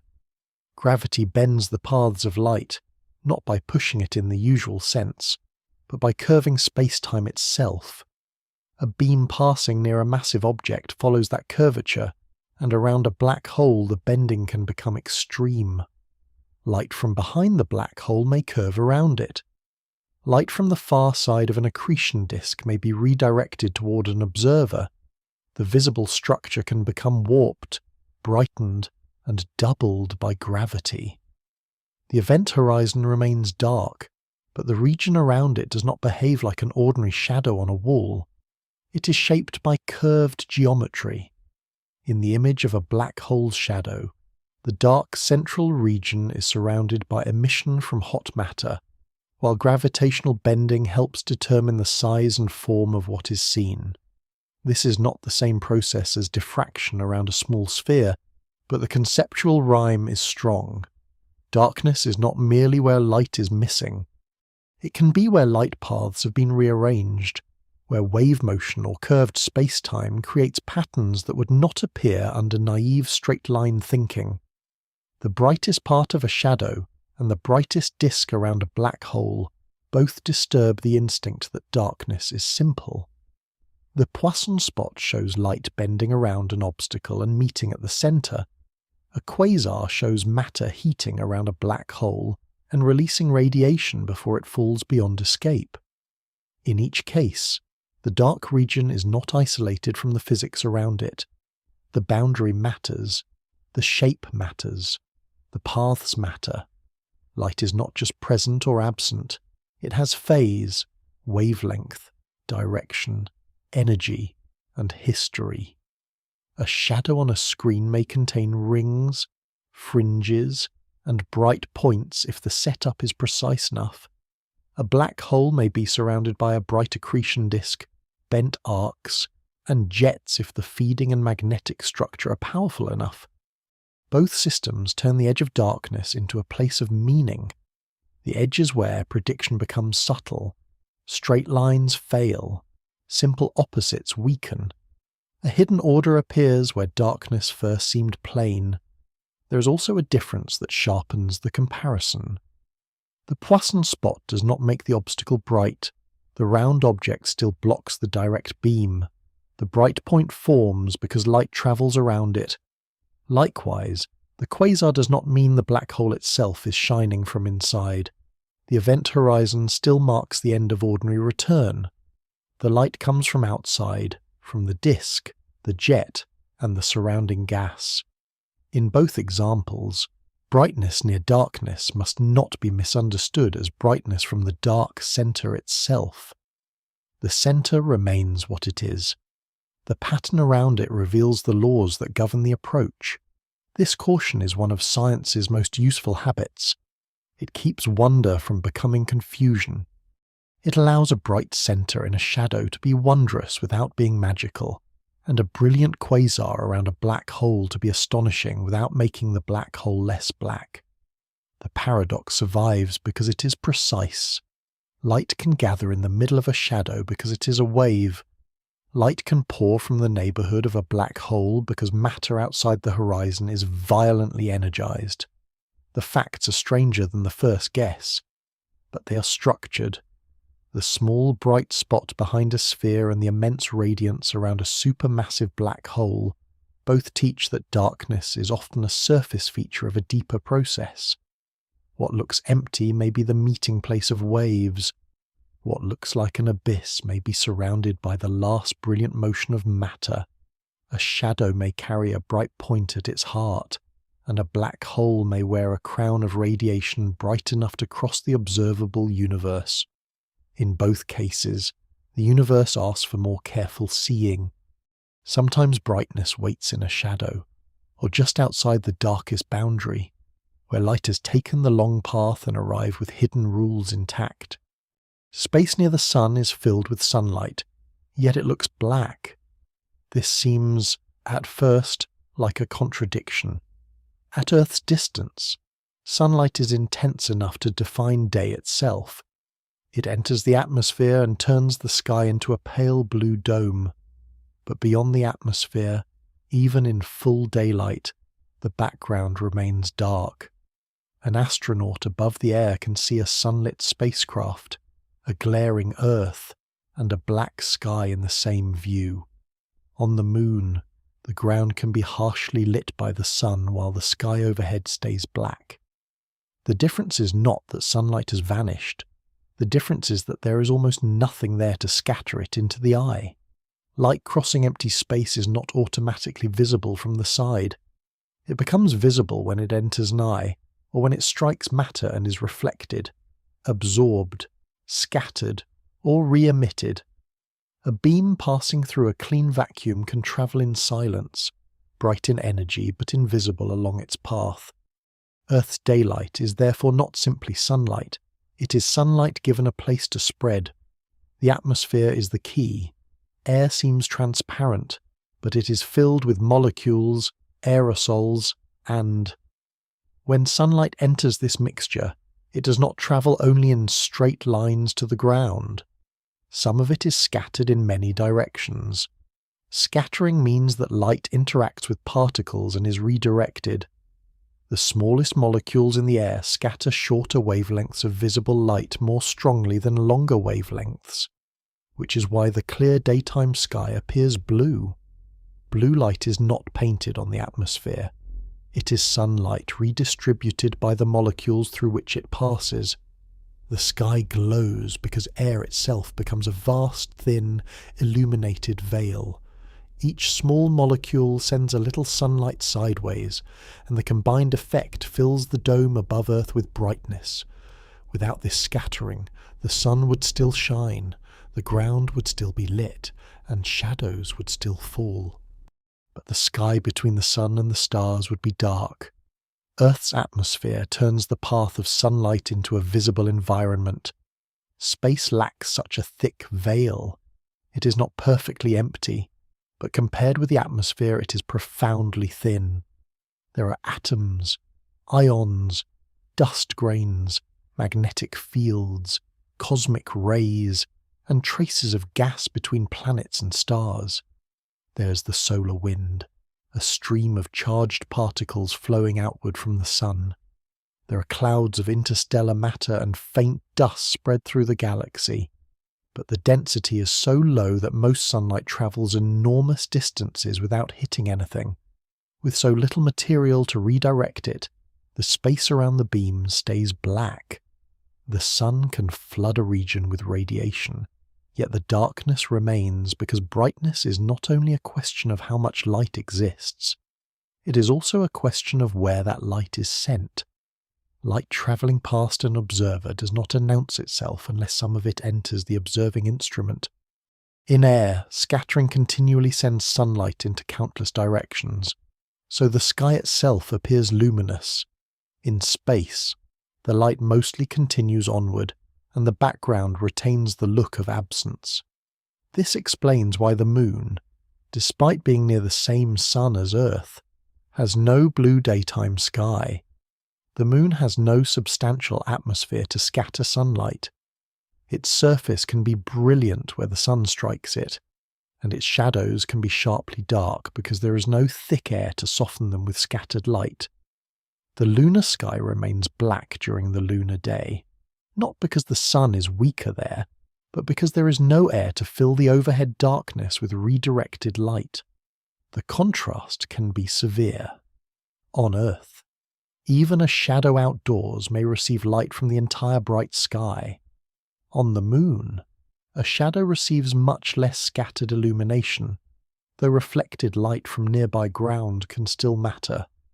The atmosphere on Earth blurs the boundary between light and dark. It makes shadows gentler, horizons hazier, and distance paler. It turns sunlight into ambient glow. The Moon preserves sharper separations. Sunlit rock and black sky can stand beside each other without the soft bridge that air provides. This same principle reaches into the earlier question of why the night sky is not filled with light from all directions. Stars exist throughout the universe, and galaxies fill the deep field, yet the night between them is dark. Part of the answer lies in distance and finite time. The universe has not existed forever in its present transparent form, and light from the most distant possible sources has not had unlimited time to arrive. Space is expanding, stretching wavelengths and dimming surface brightness. Stars and galaxies have finite ages. Dust and gas can absorb or reprocess some radiation. The sky is not a glowing wall because the universe is not an eternal, static, infinite arrangement of stars shining unchanged in every direction. Darkness at night is therefore a cosmological clue. It carries information about the age, expansion, and history of the universe. The blackness above Earth after sunset is not merely the absence of the sun below the horizon. It is the visible sign of a universe with a beginning, structure, distance, and change. The same darkness that surrounds a bright moonlit landscape is part of the larger evidence that cosmic light is limited by time. Yet the darkness of space is not emptiness in the absolute sense. Instruments that can see beyond human vision reveal radio waves, infrared glow, ultraviolet radiation, X-rays, gamma rays, and the faint afterglow of the early universe. Nebulae that look dark in visible light may glow in infrared. Gas around hot stars may shine in specific colours when atoms are excited. Dust may hide visible starlight, and then radiate absorbed energy as heat. The sky is black to the eye because the eye sees only a narrow band, and because little light is scattered into it from the vacuum. To a full set of instruments, space is not blank. It is layered with signals. The darkness is selective. It belongs to human sight, to visible wavelengths, and to the low density of matter along most lines of sight. This makes the blackness of space different from the blackness of a black hole. Space is dark mainly because light has little to strike and little reason to scatter toward the eye. A black hole is dark because light within the event horizon cannot escape outward at all. One darkness is thinness, the other is capture. They look related because both can appear black, but their causes are profoundly different. Empty space lets light pass through. A black hole denies escape after the boundary is crossed. Earth's atmosphere, by contrast, is bright because it refuses to let sunlight pass invisibly. It catches a portion of the light and sends it everywhere. These three conditions create three meanings of darkness and brightness. Air makes light visible by scattering it. Vacuum hides light in transit by offering almost nothing to scatter from. A black hole removes future paths outward. Around a quasar, the story turns again, because the space near the black hole is not empty. It is crowded with hot gas, plasma, magnetic fields, dust, and falling matter. There, light has abundant matter to interact with, and matter has abundant energy to release. The result is not a black sky, but a brilliant environment surrounding an unlit horizon. The contrast with Earth is gentle but useful. Earth glows with daylight because sunlight enters a thin blue atmosphere. A quasar glows because gravity heats a dense and violent disk. Both brightnesses depend on matter. Without air, Earth's sky would be black. Without gas, dust, and plasma near the black hole, the quasar would fade. Light alone is not enough to make a scene bright from every direction. It needs a medium, a surface, a disk, a cloud, an atmosphere, or an eye. The universe is full of radiation, but visibility is an encounter. Something must receive, redirect, or emit. This is why the brightest and darkest views can coexist so closely. A planet can have a blazing surface and a black sky. A spacecraft can shine in sunlight against a void. A black hole can sit at the center of a radiant disk. The difference is not a simple battle between light and dark. It is a question of paths and interactions. Where light meets air, a blue sky appears. Where light crosses vacuum, darkness remains around it. Where matter falls toward a black hole, light is released before the final boundary. Bright Earth and black space are not opposites so much as different answers to the same physical question: what happens to light along the way? Blackness seems at first to be a surface quality. A wall is painted black because it reflects little visible light. A stone looks black because much of the light that reaches it is absorbed rather than returned. A night sky looks black because the eye receives little visible light from the spaces between stars. In ordinary life, darkness is often treated as a colour, a shade, or a missing signal. But the universe contains many kinds of blackness, and they're not all equal. An ultra-dark material can be engineered to trap nearly all the light that strikes it, using tiny structures that let incoming photons enter a forest of microscopic paths and lose energy through repeated encounters. Such a surface can appear strangely flat, as though shape has been removed from it, because the eye depends on reflected light to read contours. A folded surface coated in deep black may look like a hole cut into the world, not because it has become empty, but because it has stopped returning enough light for depth to be recognized. This is remarkable, but it is still ordinary compared with a black hole. The material absorbs light that reaches it. A black hole changes the meaning of reaching and leaving. Its darkness is not mainly a matter of texture, chemistry, or colour. It is a matter of space-time.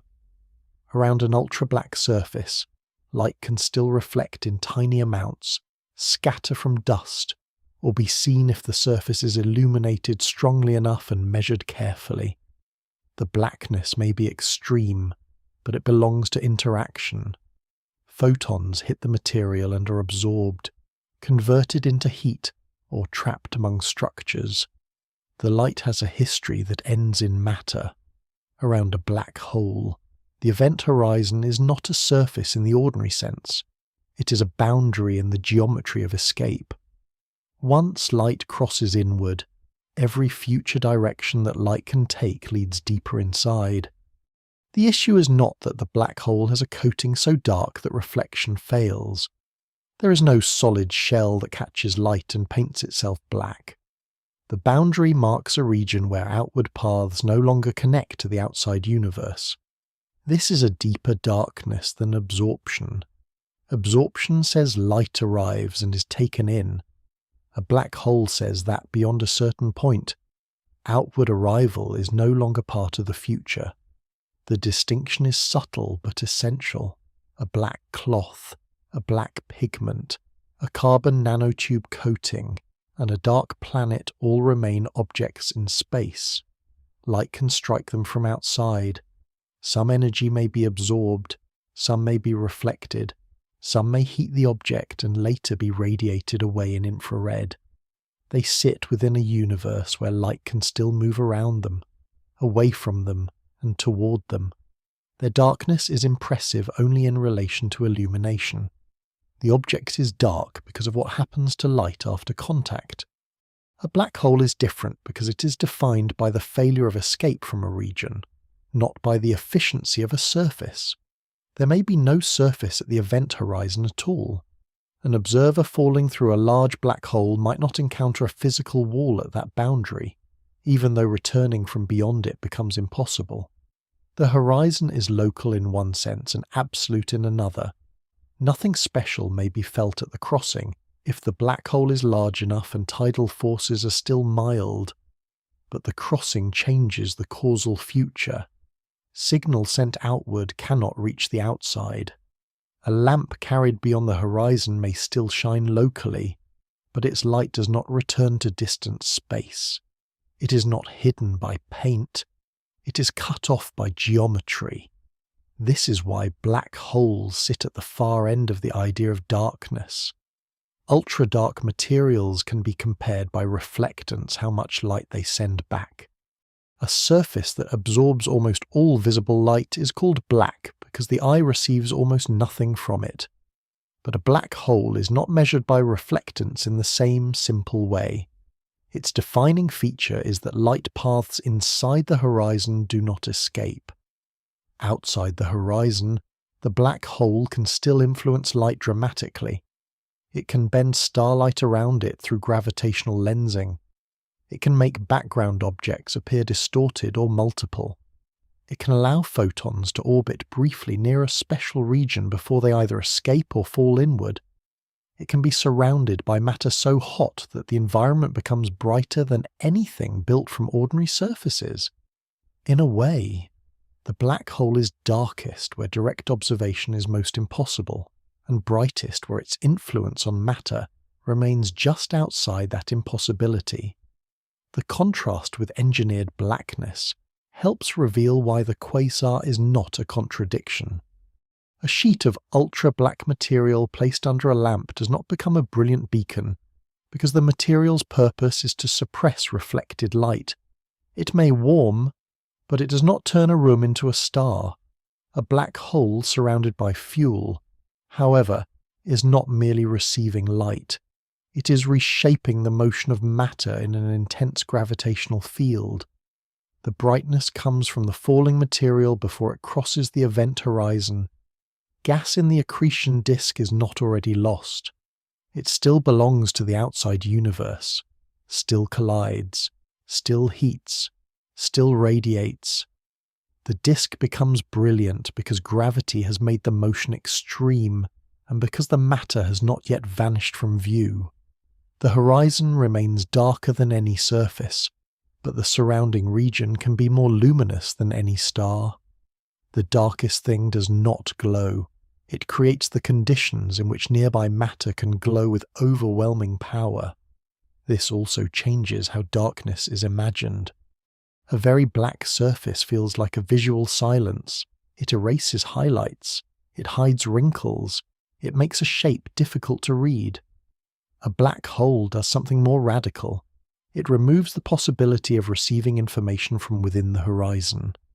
The outside universe cannot see events after they cross that boundary in the ordinary way. It can infer the black hole from orbits, accretion light, gravitational waves, lensing, and the behavior of surrounding matter. But it cannot look inside and receive a direct picture of what occurs there. Darkness becomes an information limit. The horizon is not only a place where light fails to return, it is a place where outside knowledge stops. Science can describe the boundary through equations and observations of effects, but the inner region is not open to direct inspection. The black hole is therefore dark in vision and dark in access. It is a hidden chapter surrounded by readable margins. The idea of something darker than black can sound like a contest of surfaces, but in cosmic terms it becomes a hierarchy of causes. A dark pigment absorbs visible light through its molecules. A carbon nanotube forest traps light among tiny vertical structures. A cold cloud in space blocks visible starlight and may re-radiate in infrared. Empty space looks black because it scatters almost nothing into the eye. A black hole is dark because beyond its event horizon, light cannot return to the wider cosmos. These are all called black, but the word carries different physics each time. One blackness is material absorption, one is low density, one is obscuration, One is gravitational capture. Confusing them makes the universe simpler than it is. Separating them makes the universe stranger, because it shows that darkness is not a single absence. It is a family of conditions, each shaped by matter, motion, and space-time.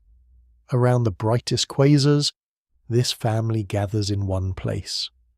There is the blackness of deep space, where the light travels for billions of years through a thin universe.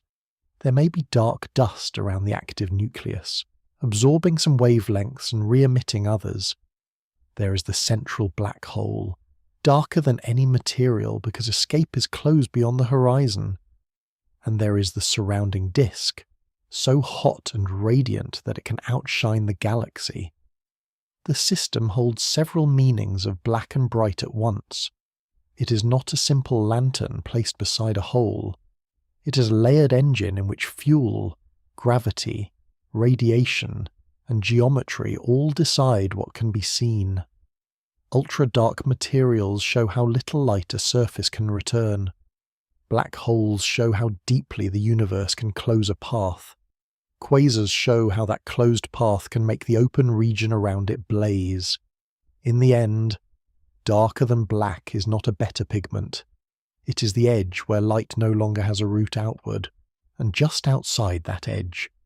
Matter may shine with a brilliance that turns the darkest object into the centre of the most luminous sustained phenomenon known. A quasar is often seen after its own moment has passed. Its light arrives as if the engine were still burning in the same way.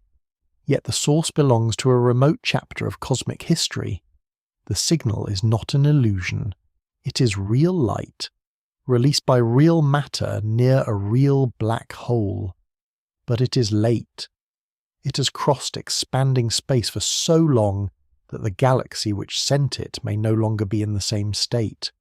The accretion disk may have thinned, the fuel supply may have weakened, the central black hole may have grown larger and quieter, stars may have formed, aged, and died around it while the old radiation continues its journey. This is ghost light, not because it is unreal, but because it survives the active life of the thing that made it. The beam becomes a traveller detached from its birthplace, carrying the brightness of an ancient galactic centre into a later universe. In every telescope image of a distant quasar there is a hidden delay. The point of light is present in the observation, but the event it records is past. Astronomy is built on this delay. Light does not cross space instantly. Even the sun is seen as it was moments ago. Nearby stars are seen years in the past. Distant galaxies are seen as they were millions or billions of years ago. The deeper the observation, the older the message. A quasar magnifies this truth because its light is so strong that it can remain visible after crossing much of the observable universe. Its brightness does not cancel distance, but it survives distance well enough to be read. The result is a strange form of memory. The universe stores no archive in the human sense, yet light moving through space preserves images of former states. A quasar can be quiet now at its own location, and still blaze in Earth's sky because the wavefront released during its active phase has not finished arriving. The past is not gone everywhere at once. It continues outward at the speed of light, crossing region after region, becoming the present wherever it finally arrives. This makes the word now difficult on cosmic scales. There is the now of Earth receiving a photon. There is the now of the distant galaxy, far beyond any direct contact. There is the now that existed when the photon left, when the black hole was feeding and the disk was bright. These moments cannot be folded into one simple present. The universe does not share a single visible instant across all distances. It sends news slowly, and every observation is a meeting between the local present and a remote past. For quasars, that meeting can be extreme. The radiation may have begun its trip when the universe is much younger. before the sun exists, before Earth forms, before the Milky Way has settled into its familiar shape.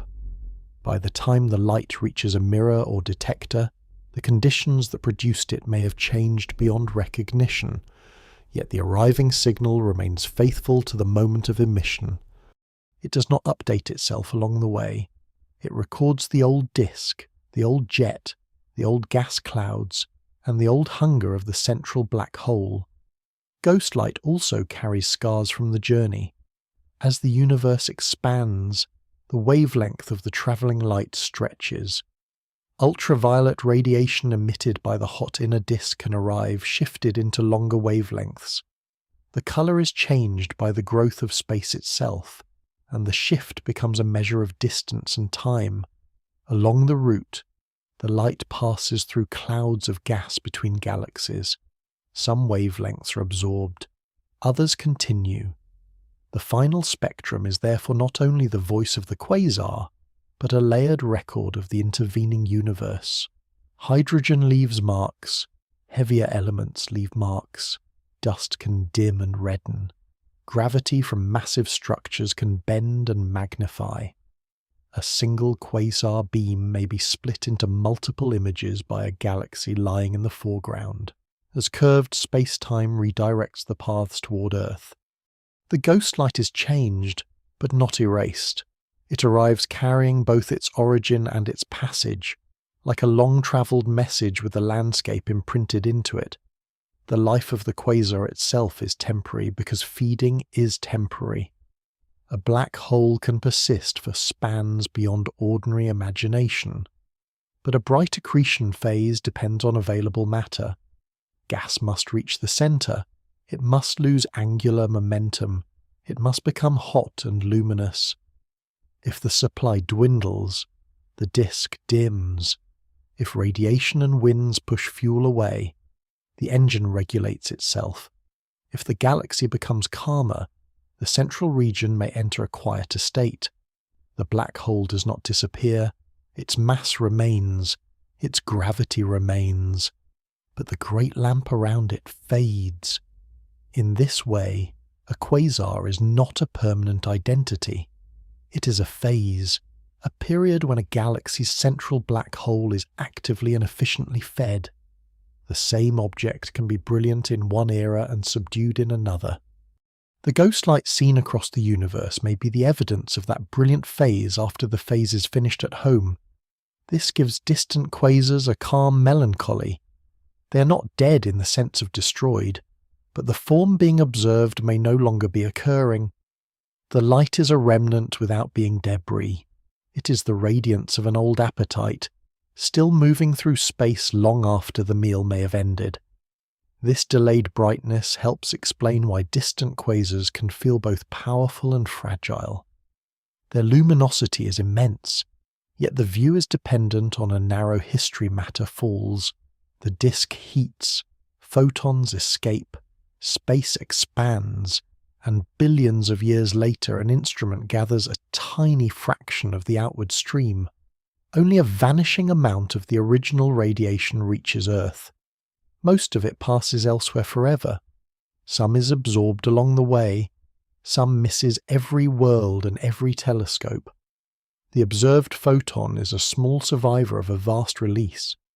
It enters a detector and becomes data, revealing a source so bright that even its surviving fragments can describe it. This is the quiet scale of astronomy. The largest engines are known through the smallest arrivals. A quasar may outshine its galaxy, but the evidence may be counted as individual photons after a journey almost too long to picture. The darkness between source and observer is not empty of meaning. It is the distance that makes the signal ancient. It is the silence that gives the light its age. The ghost quality of quasar light also changes the feeling of cause and effect. Around the black hole, energy is released before matter crosses the horizon. That local event has consequences far beyond the galaxy, because the emitted radiation travels outward long after the matter itself is gone from view. The infalling gas may no longer exist as a disk. Some of it may have entered the black hole. Some may have been blown outward. Yet the light released during its final visible orbits continues. The matter is lost, but its energy has escaped. This is one of the deepest reversals in the system. The black hole claims material, but before the claim is complete, the surrounding region sends a luminous account into the universe. The horizon receives what falls through it. The outside receives the story of the fall. That story can outlast the structure that wrote it. A quasar therefore becomes a memory machine built by gravity. It turns disappearing matter into travelling evidence. In the far future, many of today's active galactic nuclei may no longer be active, but their light will still be crossing distances toward places that have not yet received it. Somewhere, in some later age, an observer might see a bright point and study a galaxy's ancient centre, as though it were alive in that moment. The observation would be true and delayed at the same time. Such is the nature of looking across a universe ruled by finite light speed. The sky is full of arrivals, not live scenes. The farther the object, the older the arrival. Quasars sit near the edge of this understanding because they remain bright enough to make the old universe visible. They are ghost lights that do not haunt by mystery alone, but by physics. They show that the brightest sustained beacons are often memories from the time when darkness was being fed. At the centre, the black hole stays unseen. Around it, matter once burned with gravitational heat. From that vanished or altered furnace, light continues outward, stretching, thinning, and surviving. It reaches later worlds as a calm announcement from an earlier cosmos the dark engine was awake. The disk was radiant, and the universe has not finished receiving the news. The future of the brightest darkness may begin quietly. Long before any visible blaze, galaxies do not need to strike like solid bodies to change one another. They are mostly empty space, wide systems of stars separated by distances so large that direct stellar collisions are rare. But galaxies are also made of gas, dust, dark matter, magnetic fields, and shared gravity. And gravity does not require contact. It reaches across the dark between them, pulling, stretching, slowing, and redirecting. The Milky Way and the Andromeda Galaxy are moving toward a future encounter. Over billions of years, their great halos will mingle, their disks will distort, and their stars will be rearranged into a new combined system. From the scale of a single planet, this future is impossibly distant. From the scale of galaxies, it is part of the continuing weather of the cosmos. The two central black holes, one in the Milky Way and one in Andromeda, may eventually sink toward the centre of the merged galaxy, dragged inward by the gravitational effects of stars and gas around them. The encounter will not simply place two dark objects beside each other. It will stir the fuel that might one day make darkness bright again. At present, the Milky Way's central black hole is quiet compared with a quasar. It is massive, real, and powerful in its local gravity, yet it does not sit inside a great luminous feeding disk. There is not enough matter falling into it in the right way to make the galaxy's core blaze across cosmic distance. Andromeda's centre is also not shining as a quasar in the present era. Both galaxies belong to a quieter cosmic age, when many central black holes remain underfed. But a merger can disturb this quiet. Gas clouds that once orbited calmly may lose their balance. Spiral structures may be pulled into long tidal streams. Dense regions may be driven inward. Stars may be scattered onto new paths. Most stars will not fall into black holes, but the shifting gravitational field can make the central regions less settled. Under the right conditions, gas can move toward the merged centre and feed the dark engine. The result is not guaranteed. A future galactic merger may ignite star formation, reshape orbits, and still fail to create a true quasar if too little cold gas reaches the central black hole. The Milky Way and Andromeda are mature galaxies, and their fuel supply is not like the rich, turbulent reservoirs of the young universe.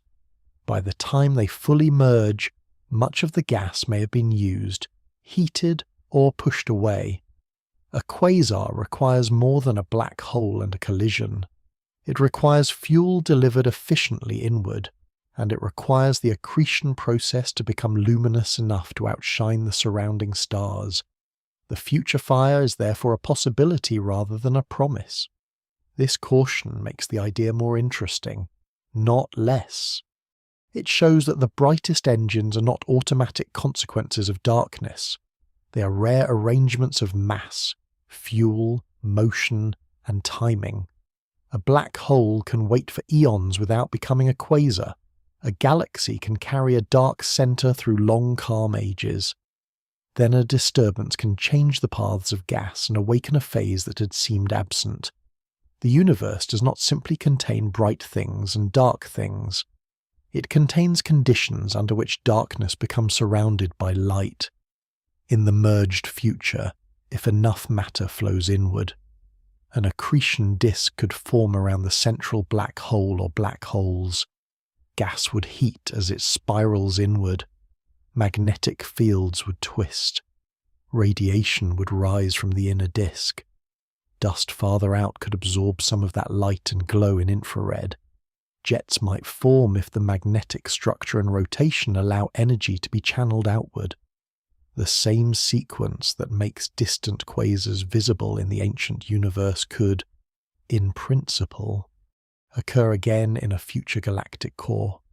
The setting would be different. It would not be the crowded young cosmos where quasars are most common. It would be a later, more mature universe, with fewer easy reservoirs of cold gas. But the physics would remain familiar. Matter falls, gravity extracts energy, the disk shines, the black hole stays dark. Such a future also completes a circle in scale. The earliest quasars now observed are far away because their light began travelling when the universe was younger. They show an age when supermassive black holes grow rapidly and galaxies are still assembling. The possible future activity of a merged Milky Way and Andromeda would show that the quasar mechanism is not locked entirely in the past. It is less common now, but it is not forbidden.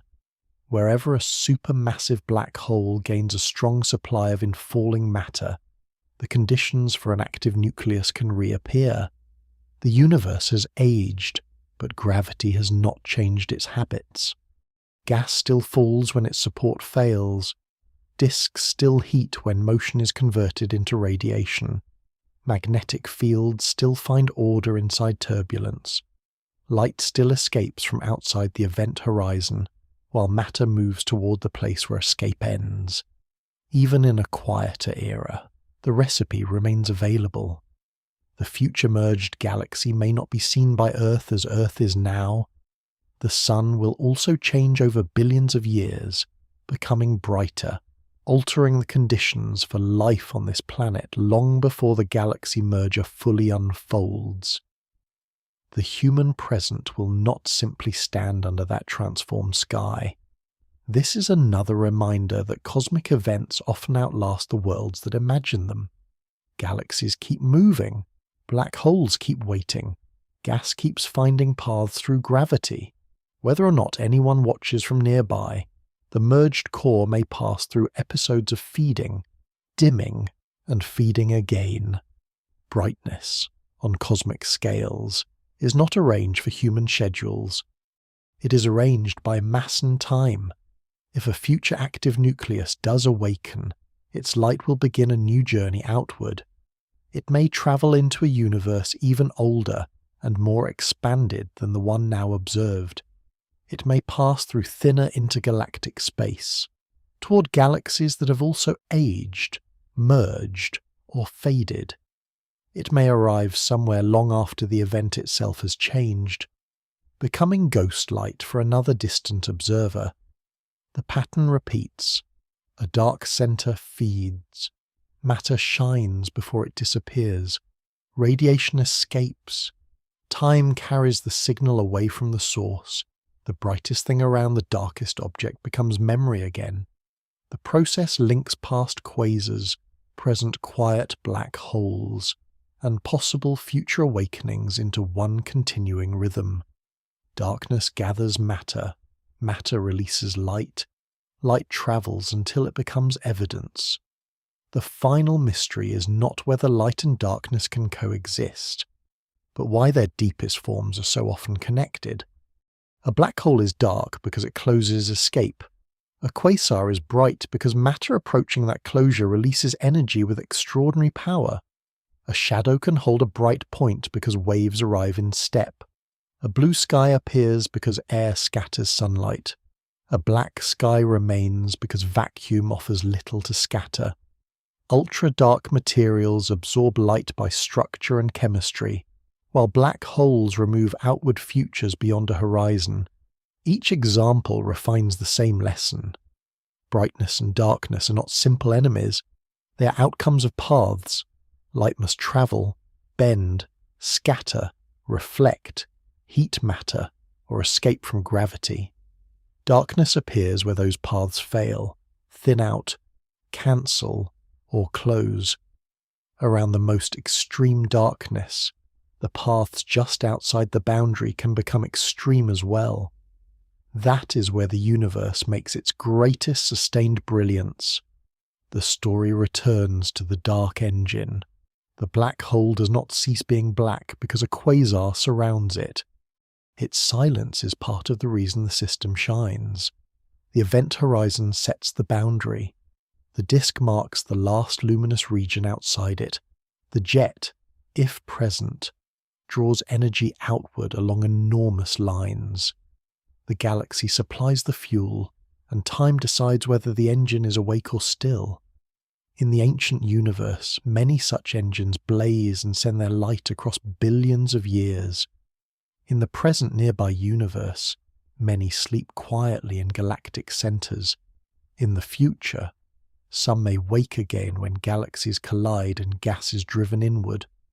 The brightest thing around the darkest object is therefore not only a phenomenon of the past, it is a possibility written into gravity wherever fuel remains.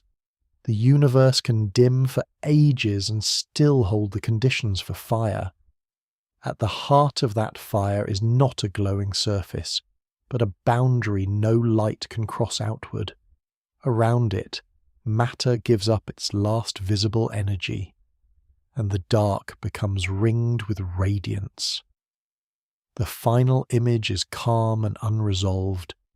A black center, a burning disk, a beam into space, and ancient or future light moving through the long silence, carrying the news that the deepest darkness can be surrounded by the greatest sustained glow. The great brightness fades back into scale.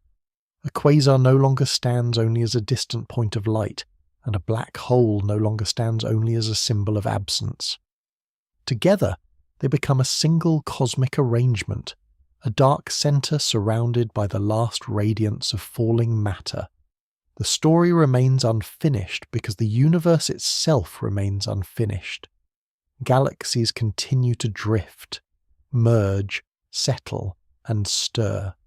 Gas still loses its balance in deep gravitational fields. Stars still burn quietly in spiral arms, while far away, older signals from ancient active nuclei continue their long passage through space. Some lights now reaching telescopes began before Earth existed. Some lights beginning now will not arrive anywhere meaningful for ages beyond imagining. In the silence between them, darkness is not empty. It is the room through which light travels, the contrast that lets structure appear, the hidden background against which every bright thing becomes legible. The black hole remains unseen at its boundary, yet its presence is written in motion, heat, bending light, and the glow of material that has not yet crossed inward. The brightest sustained beacons are therefore not simple victories over darkness. They are reminders that darkness and brightness often shape one another. A blue sky needs air. A shadow can hide a bright point. Empty space can carry sunlight and still look black. A black hole can trap escape while its surroundings blaze. The final image does not close into certainty. It stays open, like a faint point at the edge of a deep field, carrying an old message through the dark. Somewhere, matter is still falling. Somewhere, a disk is still heating. Somewhere, light is beginning a journey that may outlast the engine that made it. The universe keeps its brightest fires close to its deepest silences, and the ancient glow moves on,